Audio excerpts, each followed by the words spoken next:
Why go back to World War II? No, we're not really going back. We haven't finished. There's a lot of stories that have not been told. That was when I interviewed the 15 Marines that we did from the 1st Marine Division, as we got to this thing, you realized what an incredible fight was in the Pacific, and it has not had the coverage of this great Call of Duty team. It has not been given justice. History has not been taught. The legacy and courage and sacrifice that those guys gave us, that has not been told. That story hasn't been told. So this is the next Call of Duty.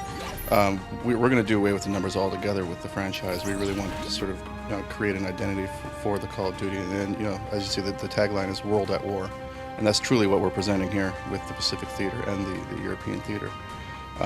Just as Call of Duty 4 Modern Warfare came in and dominated the modern shooter genre, we want to do the same thing with Call of Duty World at War. So we figured part of that was just to say, here we are. This is the establishment of what this game is about.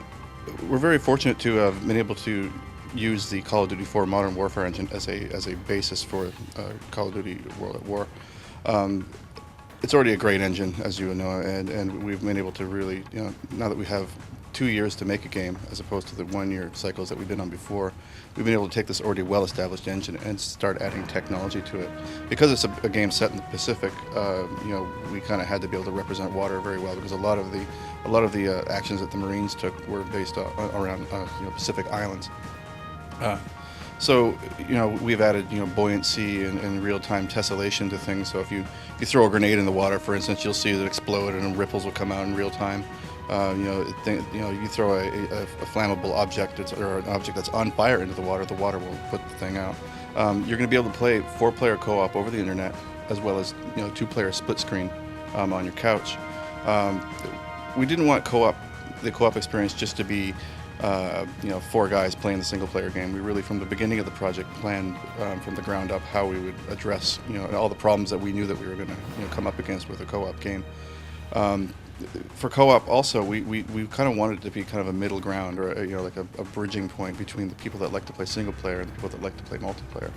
So some of the things we're doing to really support that are, for instance, in co-op, we have co-op specific challenges that we can do that will actually earn you experience that you can then use in the multiplayer game to get your perks or what have you. The great thing about the Call of Duty 4 engine is that it allows us to focus on making content and making a great game at first, and then deciding how we get that onto all the different platforms. One of the platforms we are porting it to is the Wii. Now, obviously it's going to take a bit more doing to get that Call of Duty 4 engine onto the Wii than it would be, say, to get it onto the PC or the PS3. So we've got a whole crew of engineers devoted entirely to that from the beginning of the project, that have been working on ways to, obviously, sort of make all that stuff, that's all this great Call of Duty experience fit onto the Wii. And our aim is to have exactly the same experience on the Wii as you would have on any of the other platforms.